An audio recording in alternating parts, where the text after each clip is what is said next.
headlines. Uluhan sa itong mga balita mga kasama, 21 ka mga cash assistance. 21 ka sobre sa tag 15 mil ka pesos. Ipang distribute na sa DYHP alang sa 21 ka mga nakalas. Out of 75 na nakalas sa linog. Niatong September 30, giklaim personal sa ilang mga kabanay diri sa DYHP and IFM Broadcast Center karong hapon. Konseho sa syudad sa Sugbo ni kahinog dugang pondo alang sa City Hospitalization and Medicines Program kon CHAMP. Ang Kapitolyo motabang sa DepEd pagpatukod sa temporaryong school shelter sabay sa naangkon nakadaot sa mga tunghaan sa probinsya sa Sugbo.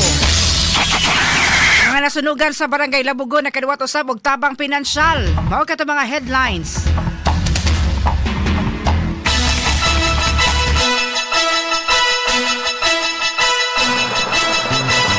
Sugbo ka Bisaya ug Mindanao, Pilipinas, worldwide, mayong hapon kini si Radyoman Aida Tampus mohatod sa ato mga balita news update.